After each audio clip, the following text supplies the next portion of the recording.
이 영상을 보신 분들은 앞으로 오더블럭을 활용하여 더욱 스마트한 트레이딩을 하실 수 있을 겁니다.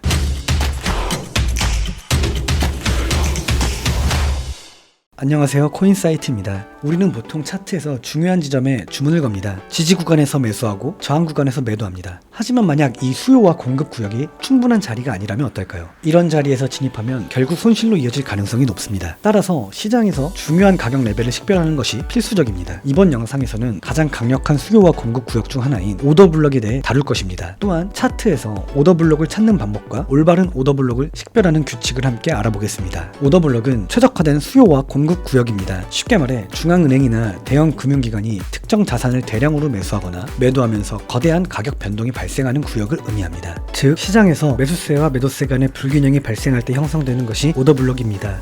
오더블럭이 중요한 이유는 무엇일까요? 가격이 오더블럭 구역에 도달하면 강한 반응이 나타날 가능성이 크기 때문입니다. 예를 들어 강한 상승 흐름에서 마지막으로 강한 하락형 캔들이 오더블럭이 될 수 있으며, 또는 큰 상승이 시작되기 전에 약한 상승형 캔들이 오더블럭이 될 수도 있습니다. 이 원리는 하락 추세에서도 동일하게 적용됩니다. 차트를 보면 강한 상승 추세가 나타나 있습니다. 그리고 쉽게 확인할 수 있는 급격한 가격 움직임들이 보이는데요. 이는 시장 내 매수세와 매도세 간의 불균형으로 인해 발생한 것입니다. 그럼 오더블럭을 찾아볼까요? 오더블럭의 정의에 따르면 강한 상승이 시작되기 전 마지막 하락 캔들, 강한 상승이 시작되기 전 첫 번째 약한 상승 캔들, 이러한 자리를 찾으면 됩니다. 여기서 중요한 포인트는 만약 캔들의 윗꼬리 또는 아랫꼬리가 몸통보다 크면 꼬리 부분을 오더블럭 영역으로 설정해야 합니다. 지금까지 오더블럭에 대한 개념을 설명했는데요. 하지만 오더블럭이 효과적으로 작동하려면 4가지 규칙을 충족해야 합니다. 시장의 불균형이 발생하고 구조적 돌파가 존재하고 비효율성이 포함되고 미사용 상태가 유지되어야 합니다. 첫 번째 조건인 불균형은 이미 설명했으니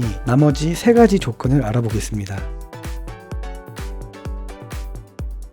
차트를 보면 가격이 하락한 후 특정 구조적 레벨을 만들고 다시 반등하는 모습을 보입니다. 하지만 가격이 해당 지점을 완전히 돌파하지 않았다면 이 자리는 오더블럭으로 인정되지 않습니다. 즉, 오더블럭이 유효하려면 가격이 반드시 구조적 돌파를 일으켜야 한다는 점을 기억하셔야 됩니다.